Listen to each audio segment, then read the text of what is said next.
السلام عليكم ورحمة الله وبركاته. الحمد لله نحمده ونستعينه ونستغفره ونؤمن به ونتوكل عليه ونعوذ بالله من شرور أنفسنا ومن سيئات أعمالنا من يهده الله فلا مضل له ومن يضلله فلا هادي له ونشهد أن لا إله إلا الله وحده لا شريك له ونشهد أن سيدنا وسندنا وحبيبنا ومولانا محمدا عبده ورسوله صلى الله عليه وعلى آله وصحبه وبارك وسلم. أما بعد فقد قال الله تعالى في كلامه المجيد وفي فرقانه الحميد: أعوذ بالله من الشيطان الرجيم. بسم الله الرحمن الرحيم. إن الذين آمنوا وعملوا الصالحات وأقاموا الصلاة وآتوا الزكاة لهم أجرهم عند ربهم ولا خوف عليهم ولا هم يحزنون. وقال سيدنا رسول الله صلى الله عليه وسلم: العهد الذي بيننا وبينهم الصلاة من تركها فقد كفر، أو كما قال عليه الصلاة والسلام. صدق الله العظيم وصدق رسوله النبي الكريم ونحن على ذلك من الشاهدين والشاكرين والحمد لله رب العالمين.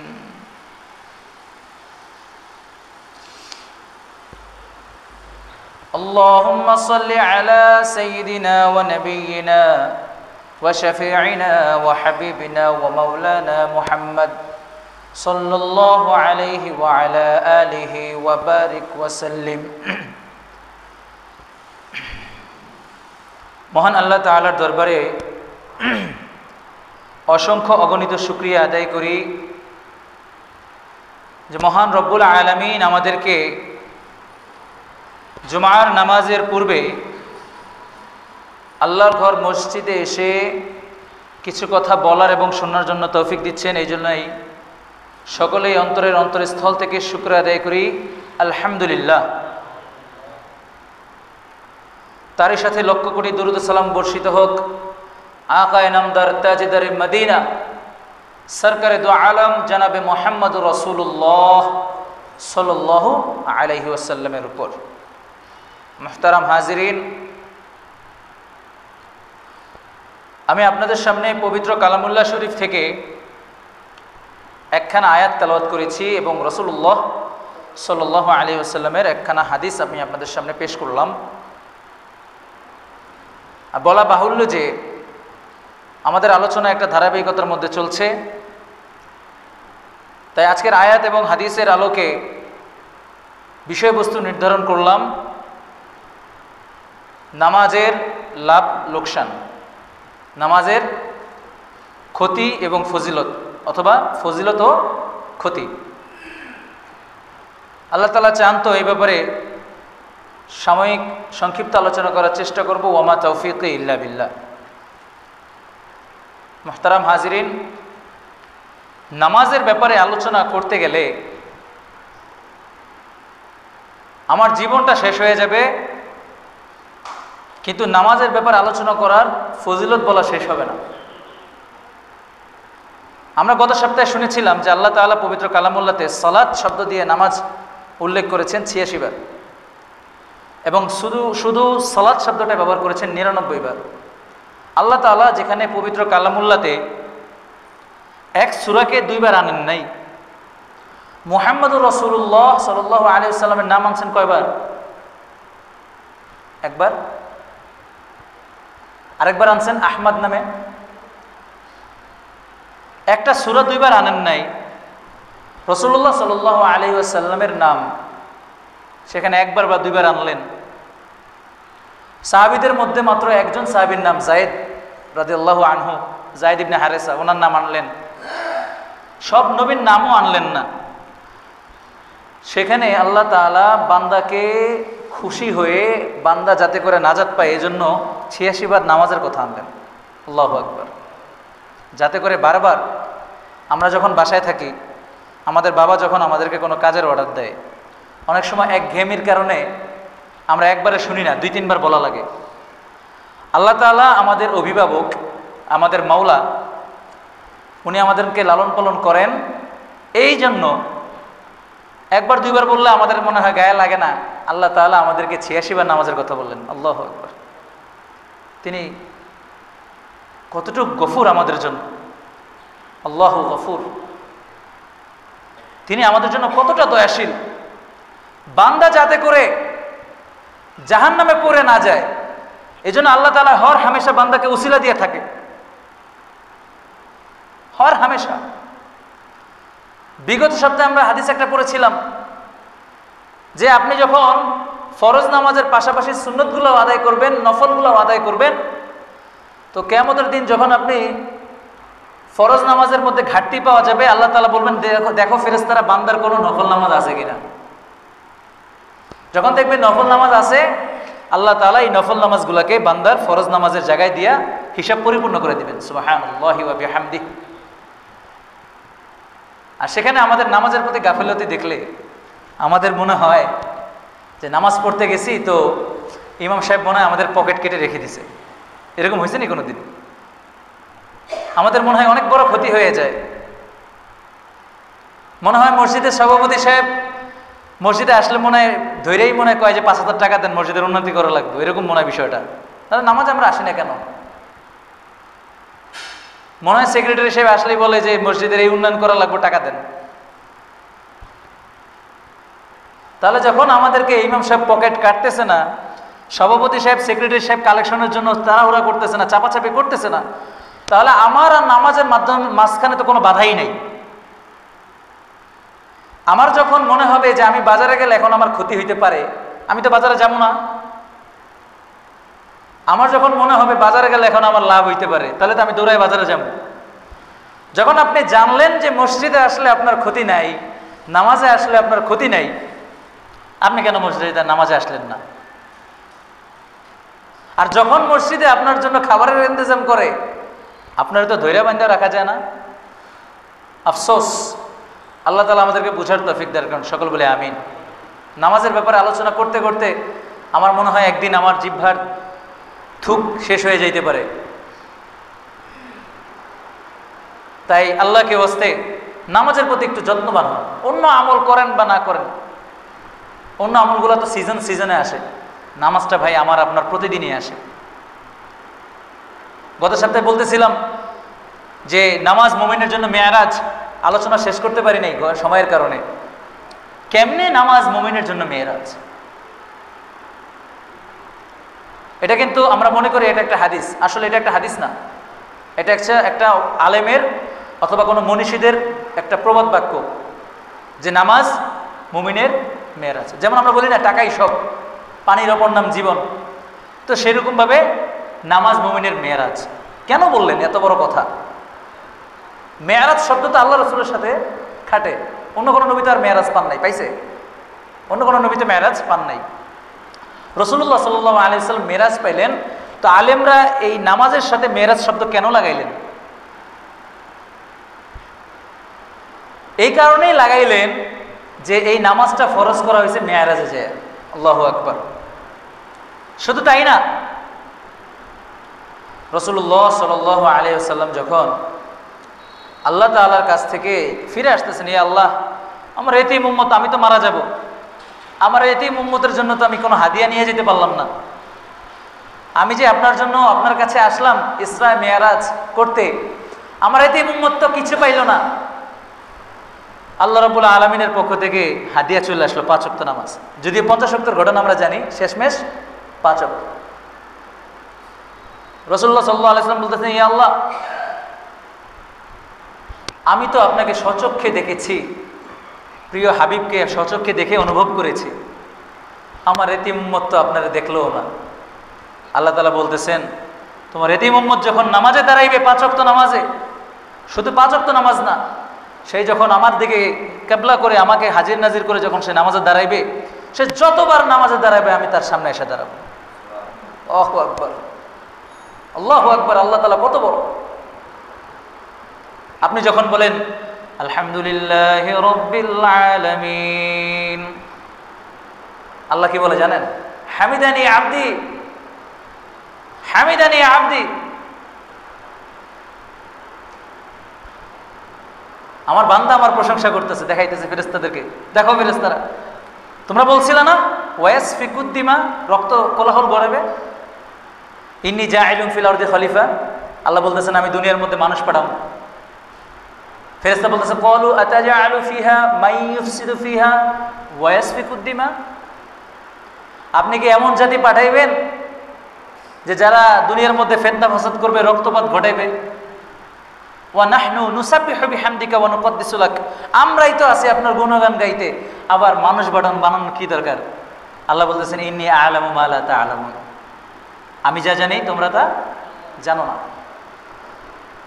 যখন আমরা এইভাবে আমল করি, আল্লাহ তাআলাকে হাজির নাজির জেনে যখন নামাজে দাঁড়াই, সূরা কেরাত করি, সিজদা করি, আল্লাহর কুদরতি পায়ে আল্লাহ তাআলার দিকে নত জানু হই, মাথা নত করি, আল্লাহ তাআলা ফেরেশতাদেরকে দেখাইতে থাকে, দেখো কি বলছিলা, হ্যাঁ, এখন বলে আলহামদুলিল্লাহি রাব্বিল আলামিন, আর আল্লাহ বলে হামিদানি আবদি, দেখছো নি আমার বান্দা আমার প্রশংসা করতেছে,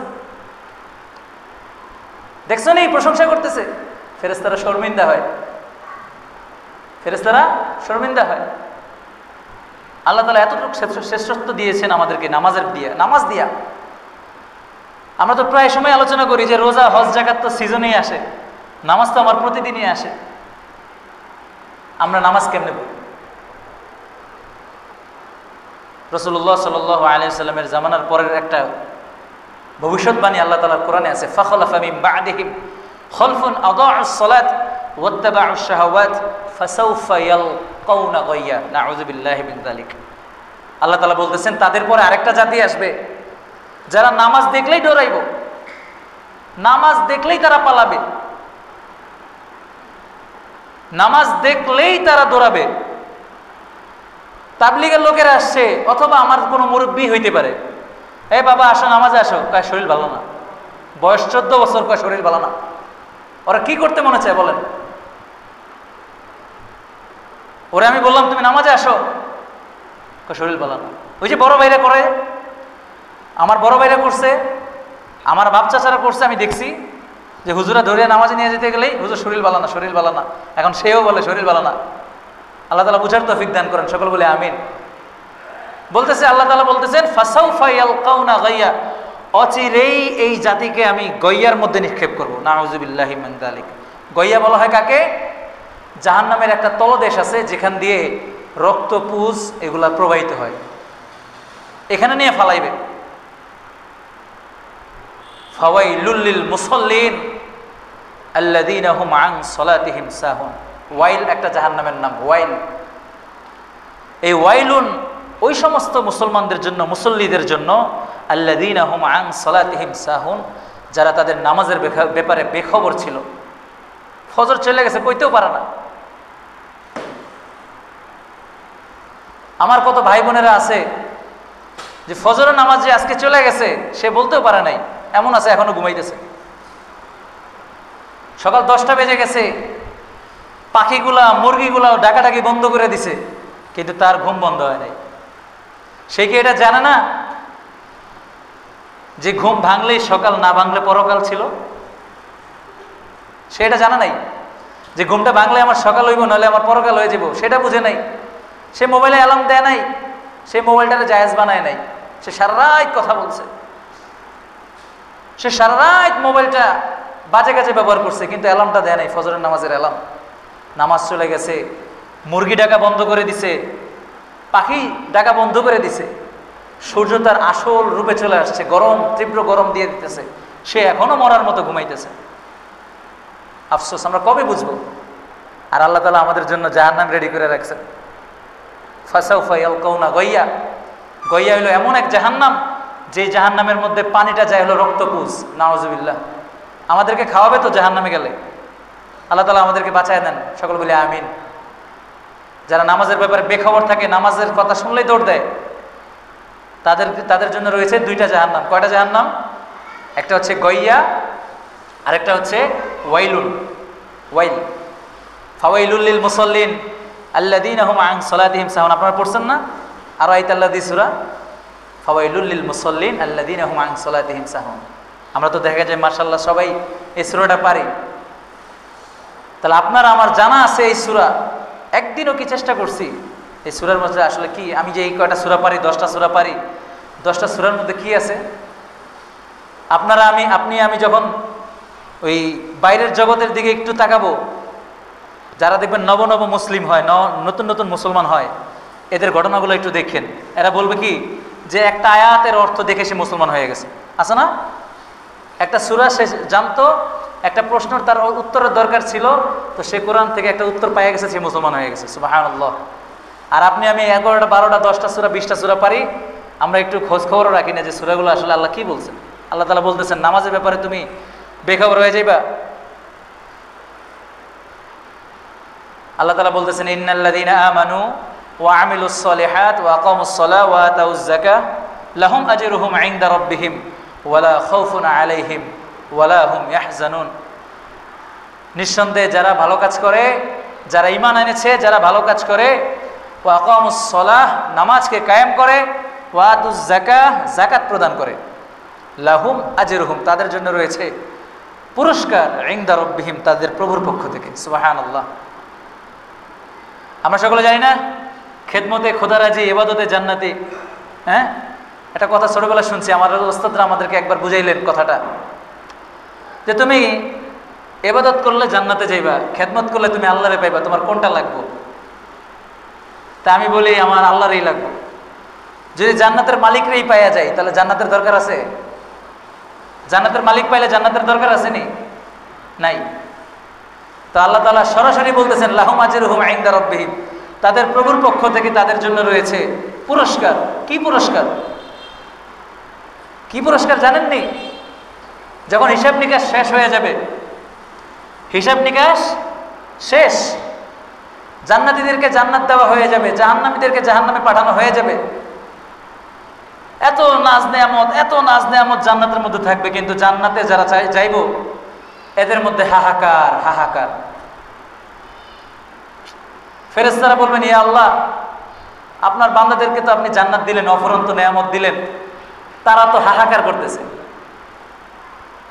তখন ফেরেশতাদেরকে পাঠানো হবে, এই ফেরেশতারা তোমরা যাও, যায় দেখো, জিজ্ঞেস করো এদের কি দরকার, এদের কি দরকার।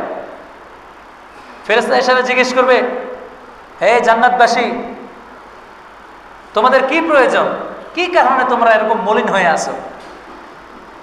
তখন ফেরে জান্নাতি যারা থাকবে এরা বলবে, যার জন্য সবকিছু করলাম তারই তো দেখলাম না।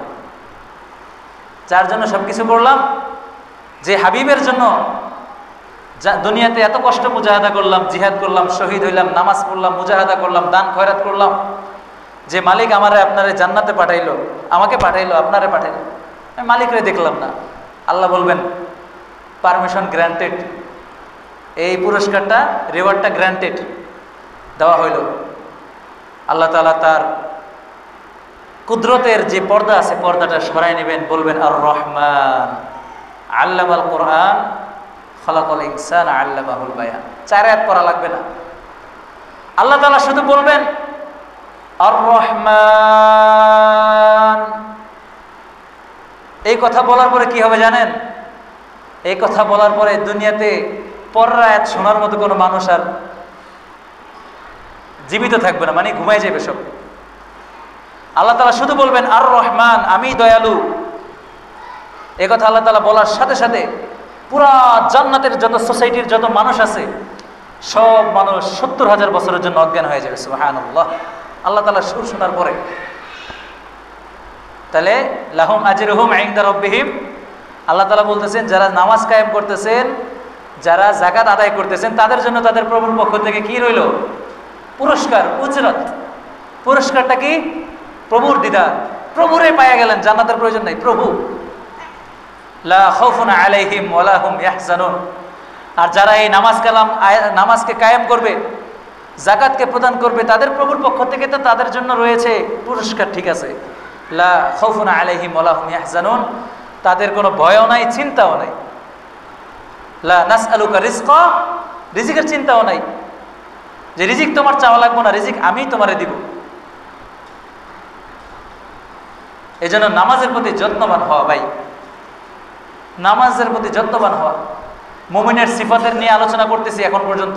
হাফিযু আলাস সালাওয়াত, মুমিনের সিফাত হলো অন্তত ৫ ওয়াক্ত নামাজের খেয়াল করা।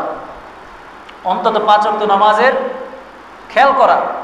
খেয়াল মানে ৫ ওয়াক্ত নামাজের প্রতি গুরুত্ব দিয়ে আদায় করা। রাসূলুল্লাহ সাল্লাল্লাহু আলাইহি ওয়াসাল্লাম আবু যর রাদিয়াল্লাহু তাআলা আনহু নিয়ে যাইতেছেন, বললেন হে আবু যর, যদি কোনো ব্যক্তির বাড়ির সামনে একটা পুকুর থাকে আর এই ব্যক্তি যদি ওই পুকুরে ৫ বার গোসল করে দিনের মধ্যে, তার শরীরে কি কোনো ময়লা বাকি থাকে? হ্যাঁ, আমরা যখন দিনের মধ্যে একবার গোসল করি, গোসল করার পরে শরীরটা কেমন পরিষ্কার হয়ে যায় না, অন্তত ২-৩ ঘন্টার জন্য। তো এরকম যদি আমি ৫ বার গোসল করি, আমার শরীরে আর কোনো ময়লা থাকবে? রাসূলুল্লাহ সাল্লাল্লাহু আলাইহি ওয়াসাল্লাম উদাহরণ দিয়ে বুঝাই দিলেন যে ৫ ওয়াক্ত নামাজও যদি কোনো বান্দা, কোনো উম্মত যদি ৫ ওয়াক্ত নামাজও সুন্দরভাবে ঘষে মেজে মানে খুশু খুশুর সাথে যদি আদায় করে, তারও কোনো গুনাহ বাকি থাকে না। সুবহানাল্লাহ। ইয়াহদিমু মা কানা ক্বাবলা, সে এমনভাবে হয় উত্তীর্ণ হবে যেমন সে কোনো গুনাহই করে নাই। সুবহানাল্লাহি ওয়া বিহামদিহি। আর আমরা কি করতেছি? আল্লাহ তাআলা বলতেছেন তিজারাতাল লান তাবুর, যারা এরকম নামাজ কালাম আদায় করবা, নামাজ কায়েম করবা, তারা তো নিশ্চিত একটা ব্যবসা করতেছে আমার সাথে। লান তাবুর, এমন ব্যবসা যে ব্যবসার মধ্যে কোনো লোকসান নাই। আর আমি আপনি কি করতেছি? ফজিলত নিয়ে আলোচনা হইল, ক্ষতিটা কি? নামাজ না পড়ার কারণে ক্ষতির তো কোনো শেষ নাই। আপনাদের সামনে যতই উলামায়ে কেরাম আসুক, সবাই নামাজের ব্যাপারেই বলে নামাজ না পড়লে এই ক্ষতি হয়, ওই ক্ষতি হয়। আমিও একটু যুক্ত হইলাম। নামাজ না পড়ার কারণে আমার আপনার কি হবে? একটা হাদিস আমি আপনাদের সামনে তেলাওয়াত করেছি, আল আহদুল্লাযী বাইনানা ওয়া বাইনাহুমুস সালাহ। এটা একটা চুক্তি।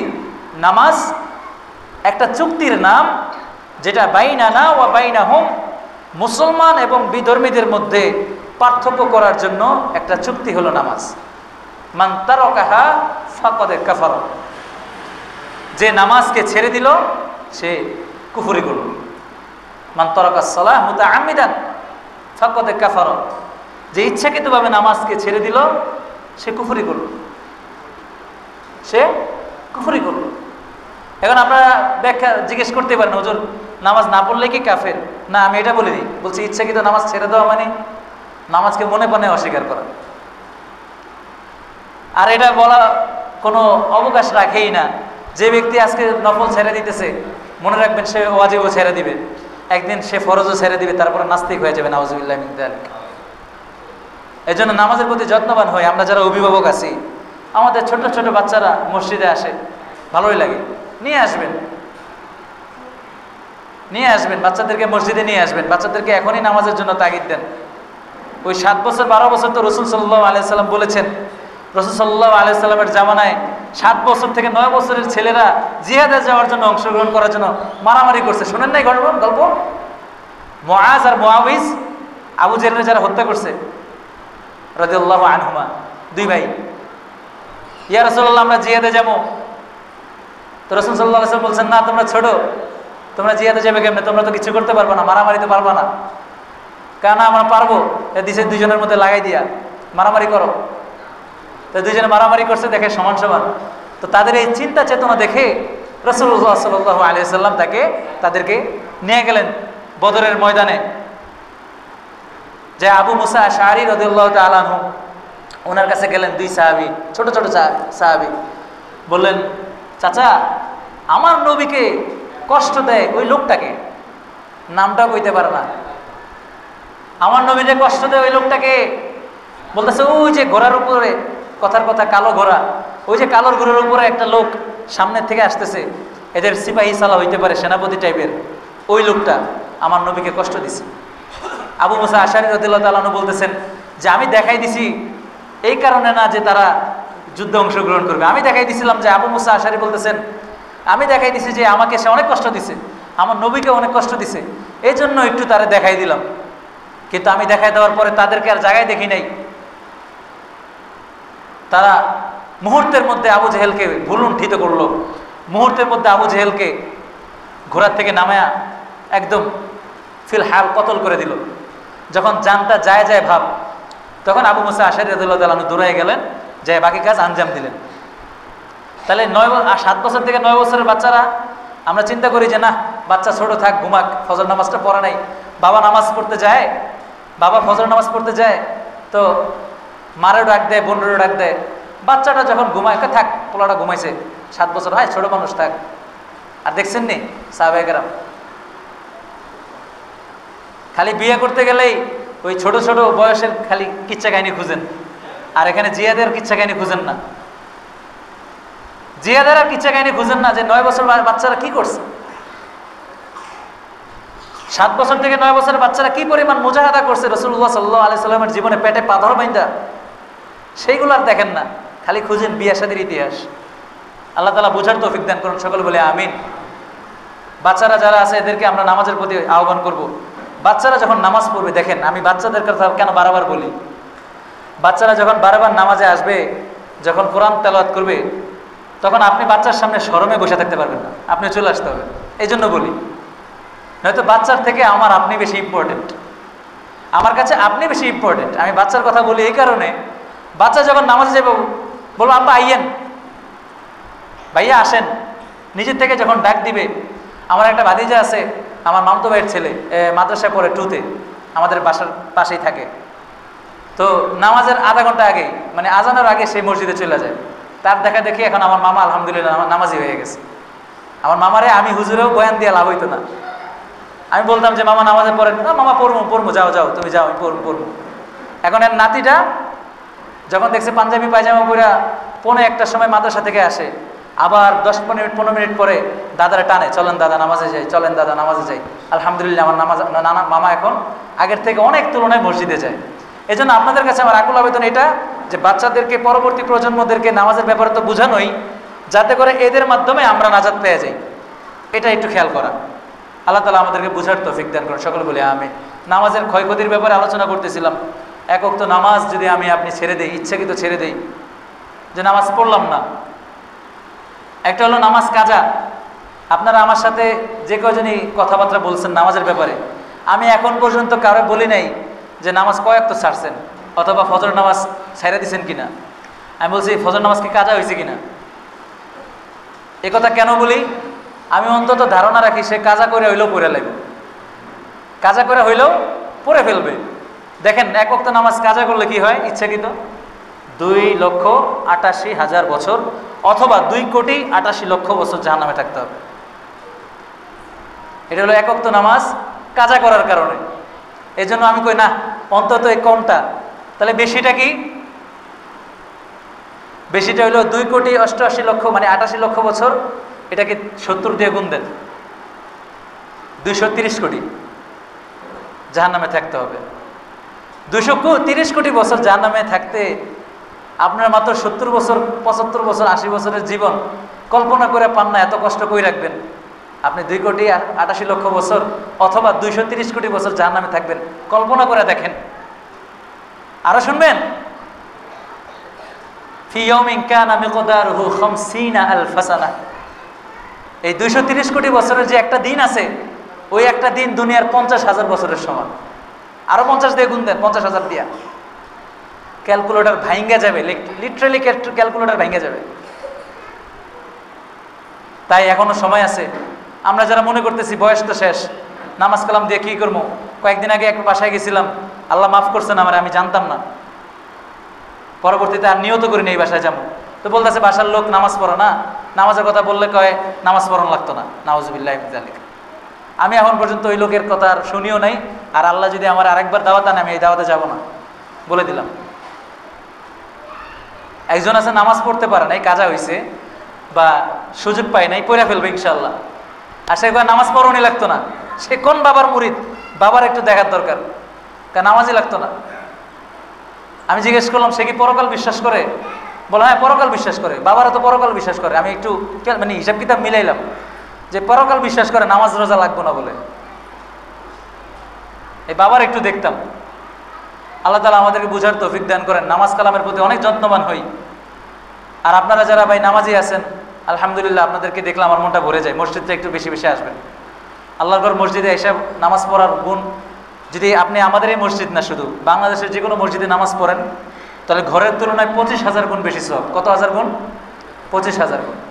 যদি আপনি বাইতুল মুকাদ্দাস মানে ফিলিস্তিনে যে নামাজ পড়েন মসজিদে আকসার মধ্যে, তাহলে 50,000 গুণ সওয়াব। কত গুণ? 50,000। যদি আপনি মসজিদে নববীতে যায়, মসজিদে মুনাওয়ারা, নবী করিম সাল্লাল্লাহু আলাইহি সাল্লামের মসজিদে যায় যদি আপনি নামাজ পড়েন, তাহলে আপনার 75,000 গুণ সওয়াব। কত হাজার গুণ? 75,000। আর যদি আপনি মসজিদে হারাম বাইতুল্লাহর মধ্যে যায় নামাজ পড়েন, তাহলে আপনার 1,00,000 গুণ সওয়াব। সুবহানাল্লাহি ওয়া বিহামদিহি। আল্লাহ তাআলা আমাদের জন্য সওয়াবের ভান্ডার খুলে রাখছে। আমরা কেমন জানি নেই না, আমরা কেমন জানি নেই না। যিনি না চাইতেও দিতেছেন, যার কাছে না চাইতেও পাইতেছি, কেমন জানি আমরা বেখবর হয়ে গেলাম। নামাজের প্রতি যত্নবান হই ভাই। আয়াত হাদিস তো এই যে আপনাদের সামনে নিয়ে এসে বসে রয়েছি, কিন্তু আপনার আমার যে রোগ আছে, রোগের চিকিৎসা করতে গেলে আয়াত হাদিসের প্রয়োজন হয় না, রোগগুলো খুঁজে বাইর করে ফেললাম। আর যদি আয়াত হাদিস দিতাম তাহলে কি জানি হইতো।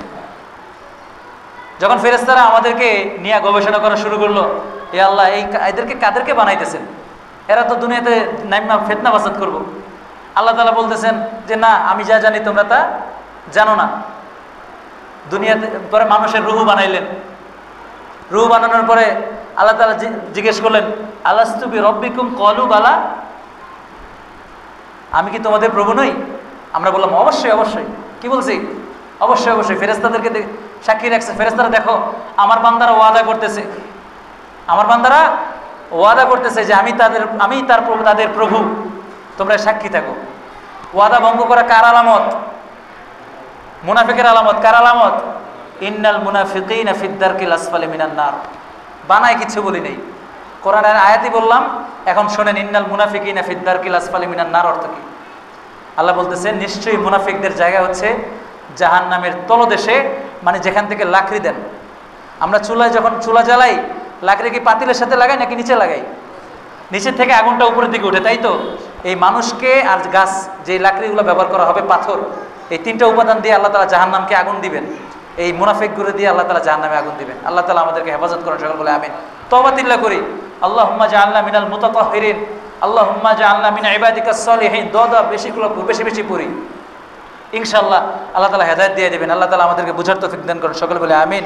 আল্লাহ তাআলা 5 ওয়াক্ত নামাজ জামাতের সহিত পাবন্দী হয়ে নামাজ আদায় করার তৌফিক দান করেন, সকলে বলে আমিন। ওয়া আখিরু দাওয়ানা আনিল হামদুলিল্লাহি রাব্বিল আলামিন।